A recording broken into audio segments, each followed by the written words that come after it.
So welcome to our webinar today, which is focused on getting the most out of access to research in your library. Just welcome to everybody that's joined us from across the UK. Just looking at our dashboard here, we've got over 80 people so far, so welcome to everybody that's joined us. My name is Kira Eastal. I'm representing the Society of Chief Librarians this afternoon and will be part hosting the webinar for you today. Just a bit of housekeeping to start us off. Just to say that the webinar is being recorded, and that means that it will be available to you afterwards to share with your teams or your colleagues. But also if you need to drop out at any point, if you want to pick up later on, you'll have the recording to have a look at. Everybody involved in the webinar, apart from Sarah and myself, who I'll introduce in a second, everybody else, all the delegates, are muted. If you want to ask us any questions, then do feel free to ask us questions. If you'd like to fill in the details on your screen, and we'll pick up the questions at the end of the session. We might not be able to get to all of the questions this afternoon, but we'll certainly reply to any that we're not able to answer after the session this afternoon. So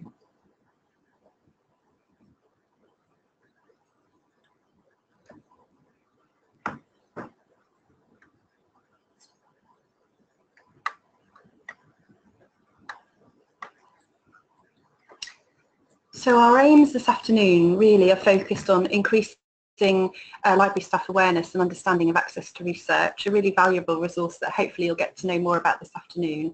And in doing that, increase the visibility and awareness of access to research amongst your library users. And overall, what we're very keen to do is increase the usage of access to research in all libraries across the country. So it's great so many people have joined us. We've now got about 94 people from across the country on the webinar this afternoon, which is fantastic, a really fantastic start, and will help us meet our aims. So our agenda over the next hour is to give you an introduction to access to research, to talk about how it works and what the benefits could be to your users. Some practical tips on searching academic literature, sharing some good practice that's been happening across the country in terms of how libraries are using access to research, and share some practical tools that you'll be able to look at afterwards. And as I mentioned before, we'll have a question and answer session at the very end of our webinar. So the speakers this afternoon, myself, Kira, I'm the past president of the Society of Chief Librarians, and I take the lead for SCL now on access to research, something I feel really passionate about. I'm very happy to be involved today. And I'm joined by Sarah Fulder, who's the Chief Executive of the Publishers Licensing Society, who are our partners working very closely on making access to research in libraries a reality. And Sarah's got a huge amount of experience in publishing and the music industry, so will be a good co-host of our webinar this afternoon. So just a little bit about the access to research and how it came to be part of SCL. It's an initiative that all public libraries across the country, across the UK, can participate in free of charge. At the moment, over 80% of library services across the country have signed up. And if you haven't signed up, if your library service hasn't signed up, or if you're not sure whether it's signed up, do let us know after the webinar, and we'll be able to check to sign you up. We're very keen to get that figure as close to 100% of library services as we possibly can. Strategically, access to research forms part of SCL's universal offers.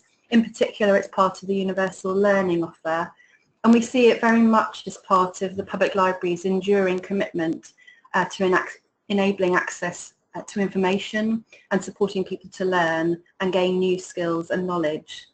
It is a fantastic resource, but I think we know that awareness of access to research amongst public library users and amongst frontline library staff remains fairly low, which is why doing things like the webinar today is so important. As well as the universal learning offer, access to research also supports the universal health offer. There's so much health-related information contained within access to research that it is very useful, with some training, to be able to use as part of the universal health offer. To deliver access to research, SCL works with PLS, the Publishers Licensing Society, to deliver it. And we're all very keen to demonstrate to publishers on an ongoing basis that public libraries really value this resource. So this is your first chance at some audience participation. We'd like you to just take part in a live poll. We've got 3 questions for you this afternoon to give a feel for people's awareness of access to research. So could you look at your screens and tell us how aware are you of access to research, with 1 being not aware at all and 5 being I feel comfortable promoting the service to others. If you can complete your poll now, that would be great.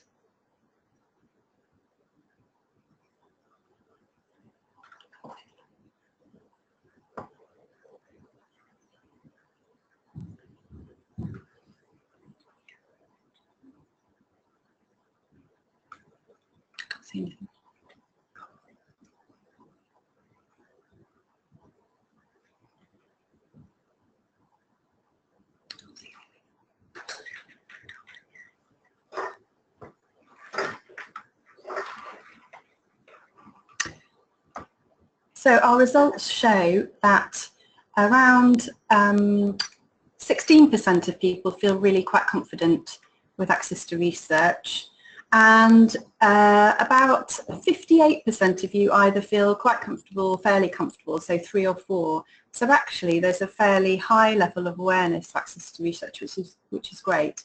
5% of you not aware of it at all, and 21% of people feeling some knowledge of access to research. So that's great as a start. So we're going to go on to our second poll now.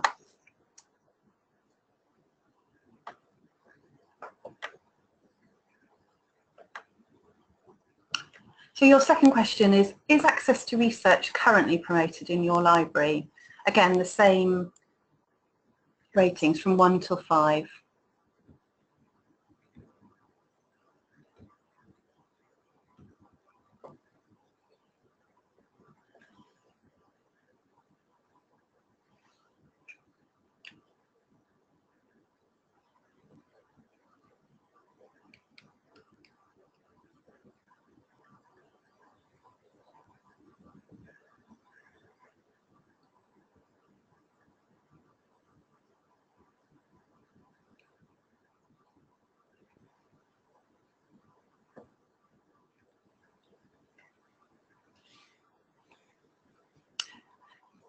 So looking at the results that we've got here, about 57% of you are saying that staff are really spreading the word about access to research, which is fantastic. About a third of you have got the desktop icon installed, which is also great, and you'll be hearing later on about how those of you that don't have it can get it installed on your PCs.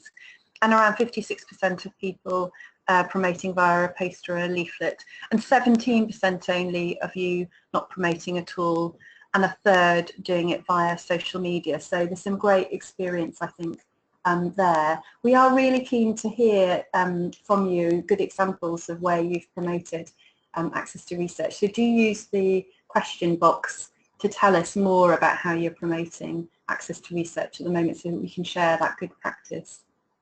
So your last question in this section: if it's not currently being promoted in your service or in your library, why is that? So if you can fill in those options, one of those options in your poll, that would be great.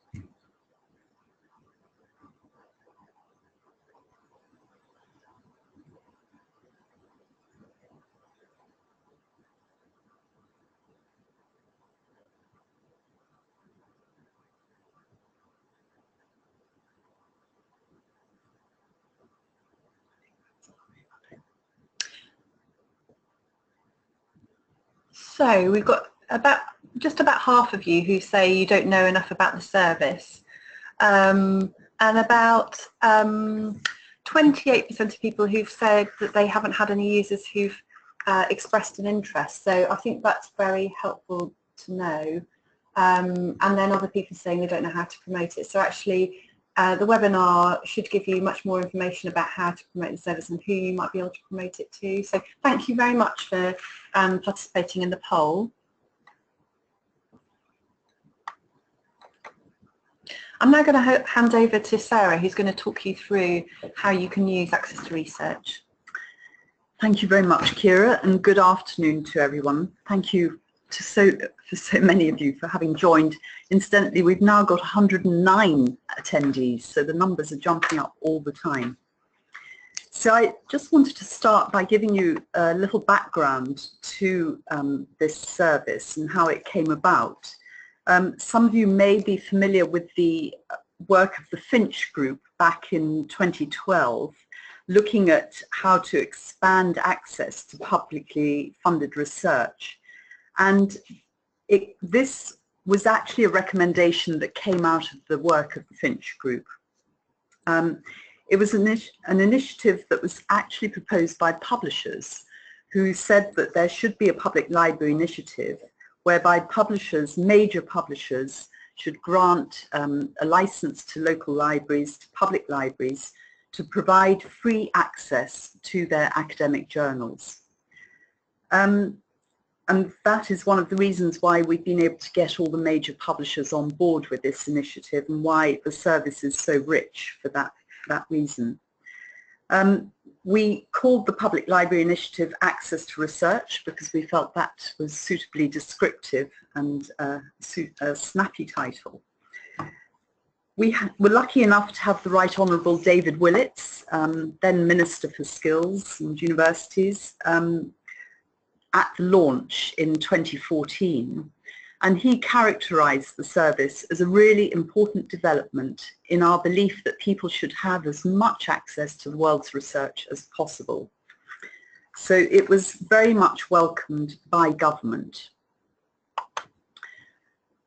In a nutshell, Access to Research, as I mentioned, was launched in 2014, initially with a 2-year pilot. We're now past the pilot stage and rolling very comfortably along. It does give free walk-in access to over 15 million journal articles, academic articles, in public libraries right across the UK. And essentially, whilst you can actually conduct a search remotely from the library, if you want to actually read an article, you have to be in the library itself, on the library premises, and you access it through the web address that you've got there. So this has been very much a collaborative effort involving librarians, headed up and led by the Society of Chief Librarians, publishers in association with particularly the 2 trade associations for publishing in this field.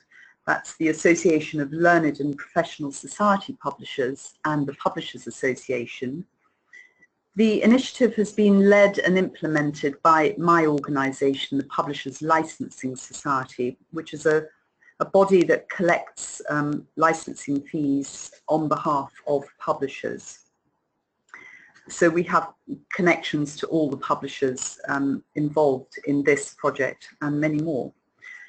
And the software, the platform, is the Summon platform, which ProQuest have provided very generously for free. And it's a platform that they use in university libraries, so the publishers were already familiar with it, and they launched it for us in the public libraries. So moving on, when you get to the terminal in the library, this is what you would expect to find when you click on the icon. This is the home screen, and what you see in front of you is a very typical search box. So it's as simple to use as we've been able to make it. You literally type in your search terms, whether by author name or by title of an article if you know what you're looking for, or just keywords in the usual way that you would conduct any search. When you click on the search button, we've typed in for as an example here, medieval England families. So then you click through and you get a screen which sets out the essential terms and conditions of use. And I'd just like to draw attention to 2 or 3 of these, which are important for you to be aware of. The service is under A, it's restricted to personal use, so it is for private research and study. Under D, the user undertakes not to download anything onto a memory stick or any other device and take it out of the library. This is very much a service dedicated to being in the library. Under G, the user agrees not to make more than 1 copy of any article, and hopefully you will be able to make a copy in your library. And finally, I really draw attention to the last paragraph, K. Academic journals are not a substitute for medical, professional or expert advice. They are a reflection of a research program that has been undertaken showing the results of the research. They're not necessarily the final word on a particular topic, and users must go to the experts if they want that sort of expert advice. So having accepted those terms and conditions, you come to a page with your search results, and there you can see on the right a number of articles relating to families in medieval England. You can refine your search on the left. You know, if you have a better idea, if you want something that has come up just in the last 5 years or the last 12 months, these are very typical ways of managing searches. If you know it's a journal article you want, then you can click on that. And equally, if it's in a particular discipline that you're interested in within your topic, then you've got that choice further down at the bottom on the left. So you then decide which of those articles interests you, and when you click on it, it takes you straight through to the full article on the publisher's website. So you go straight from the library to the publisher's website. There is no paywall, there's no barrier, you get straight to the article. Now before we do that, I think it's probably useful just to stand back a bit and talk a little bit about the nature of academic journals, because it is a bit of a science on its own. So for these tips on searching scholarly literature, we're indebted to our colleagues in Amsterdam, particularly from Elsevier, and I've put their names up on the screen there. So a scholarly article is really an academic work published naturally in an academic journal, and what it contains is research results or the review of existing search results. So it's a very deeply analytical piece of work, and it's subjected, before it can be published in the journal, it's subject to peer review. So it's fully evaluated and quality checked by experts in the field, and that's what distinguishes it from a lot of other content, the peer review process. So if you move on to this delightful vertical fish, I think it describes what you can expect from a journal article very well. So going in at the top, you've got the title, the abstract, which is a short summary, a real short overview of the critical aspects of the article, both what the research was trying to achieve and what the findings were. And then there are some keywords that you can search for. Now, if you've opened up your article, had a look at the abstract, and you want more, then you can go into the main text of the article, which introduces the whole subject in a lot more detail, describes the methods used for the research, sets out the results, and then there will be discussion points that are of significance to that particular topic and paper. Then right at the end you get your conclusion, any acknowledgements. You will often find a lot of citations cross-referencing a number of other academic articles which you can then follow through on if you want to research further. And there's supplementary reading and data at the end of that. So you get an awful lot of information in and around the article. There is an example of an abstract, which is, you know, a pithy summary of probably a very detailed article, and it will give you the bare bones of what you need to decide whether you need to go in and read further. And then generally when you get onto the article page, you can see what other articles are relevant and related to the topic. And then right at the end, there are usually references with further reading and research. So then you can go back to your access to research screen and conduct another search if that's what you need to do. So since the service was launched in 2014, as Kira said, we've got over 80% of UK local authorities signed up, but we really feel it should be close to 100. This is an entirely free service that is for the benefit of everyone in this country who cares to walk into a public library.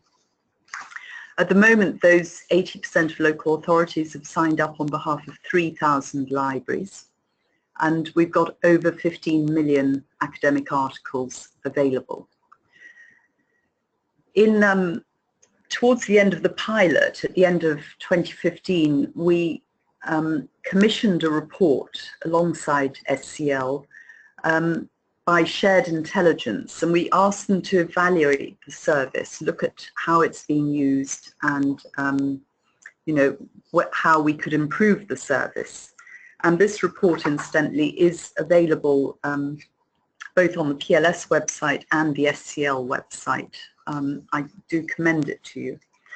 But just to perhaps sum up the service, there was a quote from a National Trust volunteer in it, which, as you see, they said, without access to research, I would have had to go to various libraries with collections as opposed to doing it online.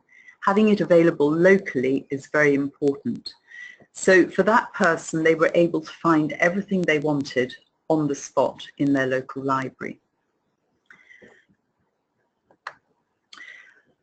This is showing the usage of the service, which is increasing steadily, and we again would like to see that increase moving more exponentially, because it is a really useful service, and there must be a lot of people out there who would really benefit from using it.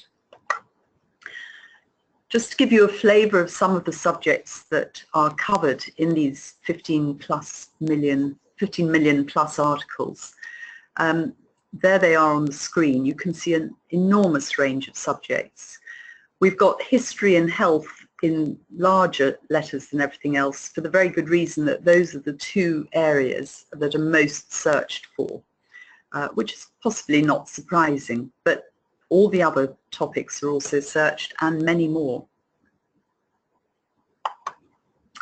And these were the top 20 search terms. We do this every month. We look at how the service is being used, and we circulate statistics and this sort of information to all the libraries that are signed up to the service.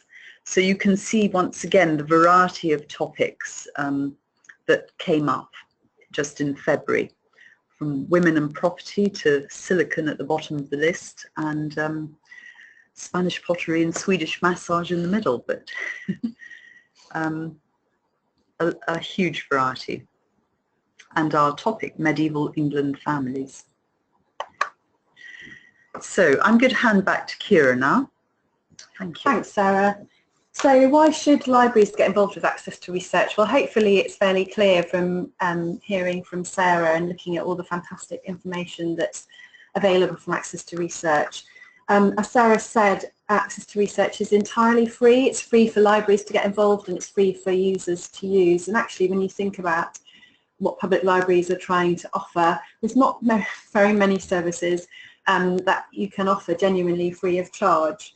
And what it does, as you can see, is enable library users or potential library users to have access to high quality content that they just simply wouldn't have access to otherwise, far, far beyond what Google can do, far beyond what other resources within public libraries can do, all via their local library. I think, as I said earlier, in terms of the universal learning offer, it is an important element of libraries' learning role for existing users, and we know that there are library users out there that would be very interested in access to research but perhaps don't know about it, but also potential users, perhaps people that think that public libraries no longer have anything of interest to them.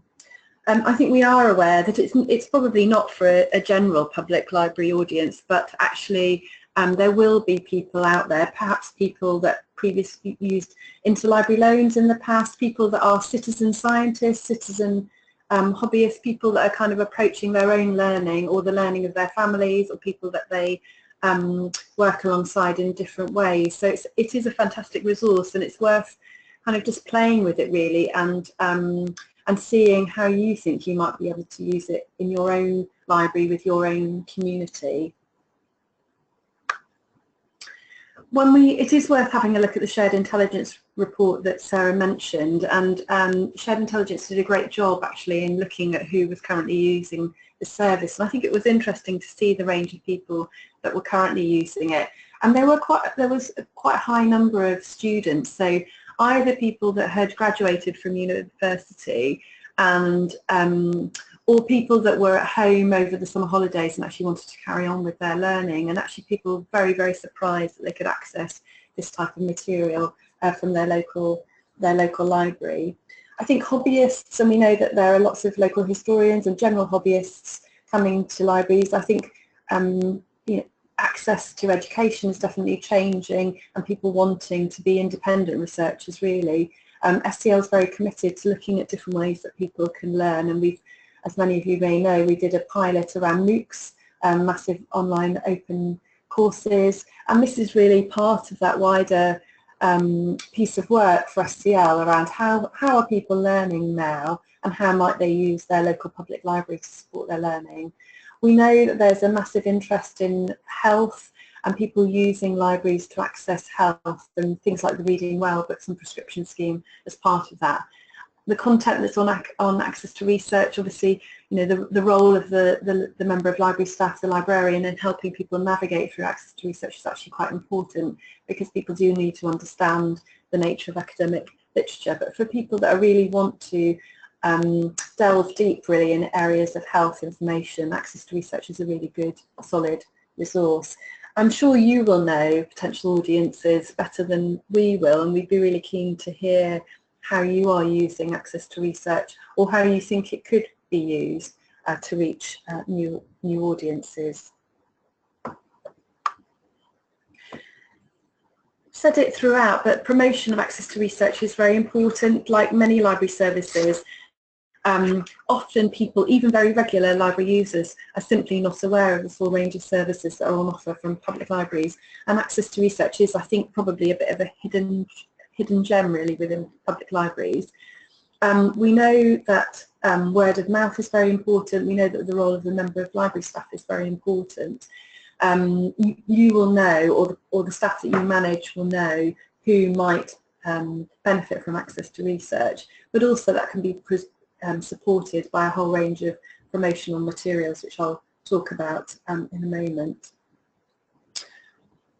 I think, as Sarah's illustrated, academics, searching of academic literature is different from other types of content. It's really important, I think, for frontline library staff to have some practice and some opportunity really to have a play with access to research and find out what it's got to offer. Not that we're at all competitive within SCL, but we thought you might like to see the top performing areas for usage. So this is our current top 10. So, real variety in terms of people that are using access to research. I think my own library service in Devon doesn't feature in the top 10, so we need to do something about that. And I think we've got 1 or 2 colleagues from Devon on the webinar, so we'll have to go back and make sure that we promote it well in Devon. But there's some, fantastic libraries that are using this in very creative and different ways. And I think we circulate this actually on a monthly basis, and the top 10 does change, but it gives you a flavour of who's using it.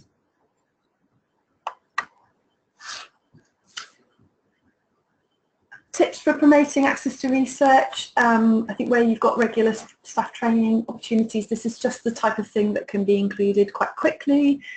This webinar is recorded, the materials are available, so you can use it as part of a regular training session. I think we'd be happy to do more webinars if people thought that would be useful for a wider range of staff. We have got some materials that are now available on the SCL website and the PLS website that do allow you to promote it locally, and that's certainly something that came up through the shared intelligence report, that we needed to create more resources that enable you to promote it. Some library services have created an access to research ambassador, somebody within the library team that really gets access to research and can champion it and promote it across the staff team. We have an access to research Twitter handle. I think that's access to research to the number. So do follow us on Twitter, but also tell us through social media how you're using access to research. Already today we've picked up a few good examples of how people are using it in different ways. And have a think about how you might use it. You're probably thinking about different things that we haven't thought about, and promote it to people directly. I know lots of library services do e-newsletters now, and I think it's just the sort of thing that would work well in terms of sending out to customers via an e-newsletter. So here are some of the resources that you can download, and you'll have the links after this. So some good practice checklists there that will help raise awareness amongst the staff team and amongst the public. And also some work that Somerset Libraries did a while ago, a sort of quiz sheet and a crib sheet. Again, really useful to engage the wider staff team. So again, you can have a look at that, those resources.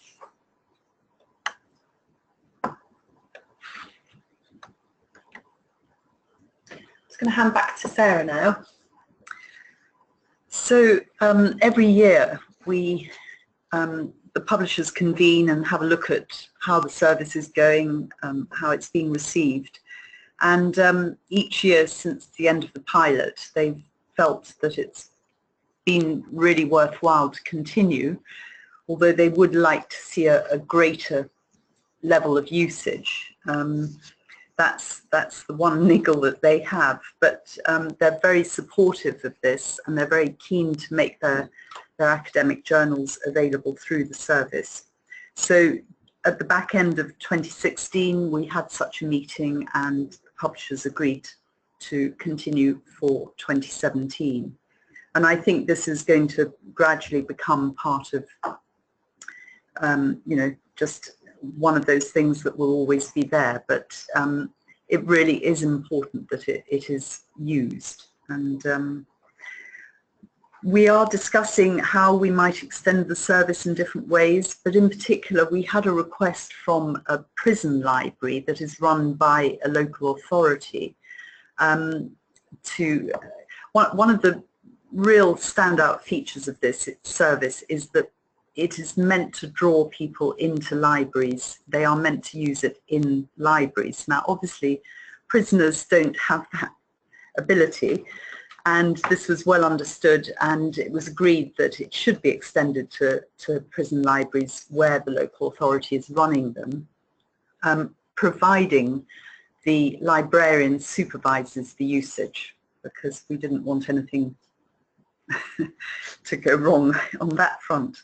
And I gather, and particularly talking to Kira, that there are plenty of other prison libraries around the country. So if you're aware of that, do let us know, and it's something that we would like to start to roll out and promote more widely around the country.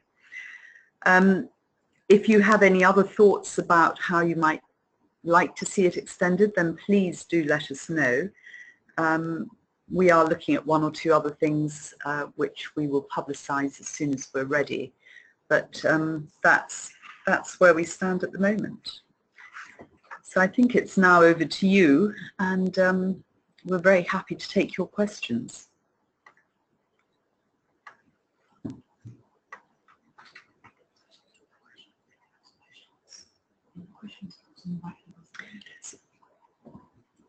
So we're going to take questions that you've been sending in during the slot. That concludes really our formal bit in terms of content. So we're going to have a look through the questions that you've sent. If you want to send any more, you can use the box on the right-hand side. So just bear with us for a second while we just have a look at some of the questions that have come in. Thank you very much for sending them in.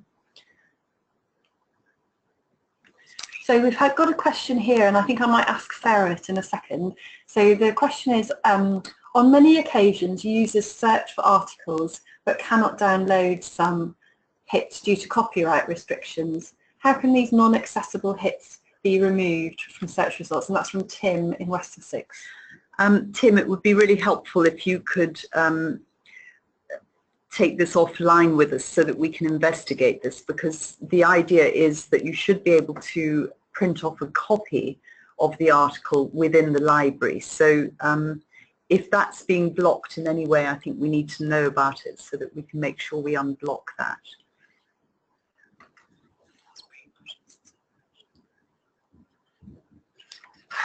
So we're just having a quick look through the other questions. Do send them through if you have got a question. There's another question about articles potentially being blocked. So I think where, as Sarah says, where people experience any articles that they can't get to do let PLS know so that that can be investigated. Absolutely. I mean, sometimes there are technical hitches, but generally, if you should be able to access the articles. So this is Gina Nichols has asked, the main problem with promoting access to research is the confusion caused by some articles listed in results not being freely available. Any ideas about how this can be explained in advance within the promotional material to avoid disappointment? It's fair to say that publishers don't make any article that might be subject to an embargo, something that's been recently published, may not be available on the service. And we can perhaps look at how we introduce that into the promotional materials to make people aware of that restriction. This does vary from publisher to publisher. There is no hard and fast rule. So, what you can access on the service is what the publishers have willingly agreed to make available, but sometimes for commercial reasons they do need to impose certain restrictions. We just had Tim from West Sussex saying that West Sussex promote access to research to staff via training videos and training quizzes, so they can direct the public to it at a branch level via leaflets and Facebook posts, which is really helpful actually to know. We're just having a look through, are there any other questions that have come in? Would this usually be available via library Wi-Fi or only via the static PCs? Julian has asked, and Sarah will put me right if I'm wrong, but my understanding is it's from fixed PCs where the IP address is known. Is that right, Sarah? This did come up when we were looking at, when we worked on the contract with the local authorities, and the libraries said that some libraries do use Wi-Fi, and I think from memory we did allow it, but we did allow it, so it should be possible to access it via the library Wi-Fi. Okay. Yeah, as long as the Wi-Fi is contained to the premises, limited to the premises themselves. So I think it would be useful to hear from people if you are trying it via library Wi-Fi and experiencing any difficulties. That would be again, please let us know. Yeah. So we're just having a look at. So Michelle has asked, are there any plans to allow access to secondary school libraries? We're a public library service that works closely with our school libraries, sharing a library management system as well as resources. Yes, we've actually been looking at this quite closely recently because we have had another request on this front, and the publishers are very keen at the moment to restrict this to the libraries because they want to drive people to libraries, and the feeling is that if school kids want to look up academic articles, the school should be encouraging them to go and use their public libraries. Obviously we're going to keep this under review and look at the demand, but at the moment we feel that it should be sufficient for people to go to the library. Okay, thank you, Sarah. Daphne has asked, is Access to Research supposed to replace our periodical request service where customers have to come to sign a copyright declaration form?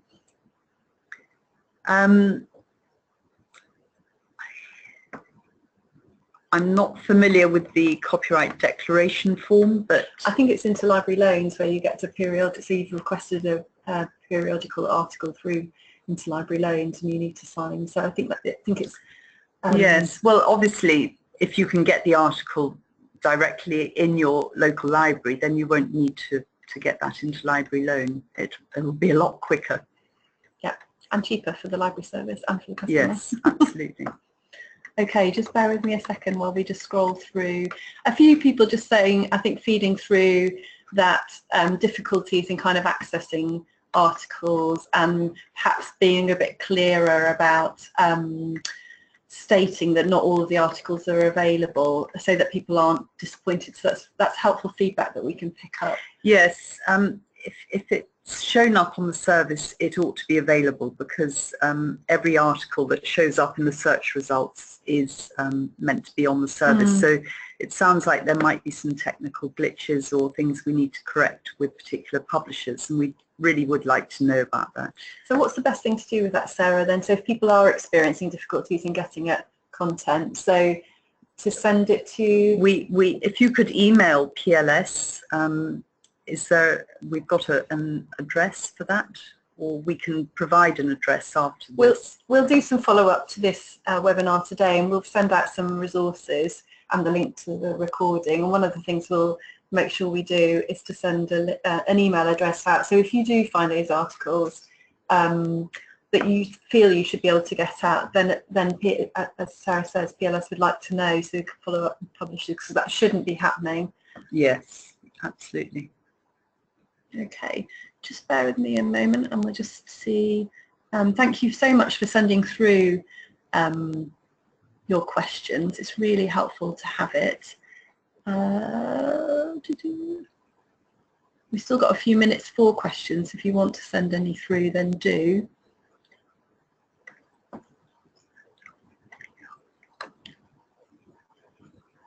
So we're still, I think we've probably answered most of the questions. Just bear with me a second whilst we look through the questions again. We do have a Twitter hashtag somebody had asked earlier, which is #AccessToResearch. So do, after this webinar, share your experiences.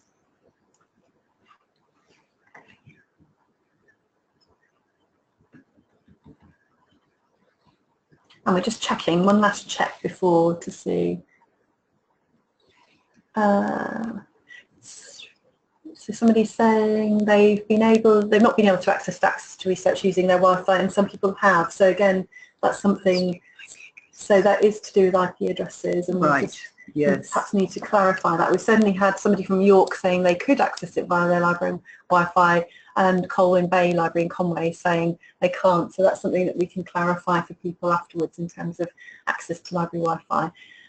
Ruth has just sent us a question saying, is there any conflict between university libraries in us offering this service? No, it is meant to be complementary to what university libraries offer. Obviously, university libraries subscribe to a lot of these journals, but whilst they are in fact meant to allow public access, not all of them are able to. So this service is very much complementary to what is already available through universities. But it's probably a good prompt as well, though, for the local public library service to talk to their university library. You know, we certainly find in Devon that having discussions with our local university library is a really good thing, but not everybody can get into the university library to look at things. So it's great to have. So that looks to be all of the questions that have come through this afternoon. I think it probably just falls to me to thank everybody for joining us on the webinar this afternoon. All 112 of you that have made the webinar this afternoon. It's been great to have such a fantastic response. There are a number of those resources that I mentioned earlier on are available on the SCL website. We'll send out the link after the webinar today. And if you have got any other questions, or do have a go with access to research, do report any difficulties that you do have, because we're keen to follow up on them, and also share what you're doing to promote the service, both before this webinar, but also keen to see, has this helped you think about promoting the service in different ways? And if it does, do please tell us, because we can then share it with library colleagues across the country. So I'm just going to turn to Sarah to see if you've got any final words. Well, my only final word would be, if your local authority isn't signed up already, then do please let us know and encourage them, and we will encourage them from our end. We see no reason for them not to be signed up. Thank you very much, everybody, for joining us this afternoon. I hope that's been useful for you, and do let us know if you'd want more webinars for more staff, or you'd like to go into any of the areas in more detail. We'd be happy to look at that in any way that we can. May I just add my thanks as well to so many of you for sitting through and listening to this, and we hope you enjoy using the service.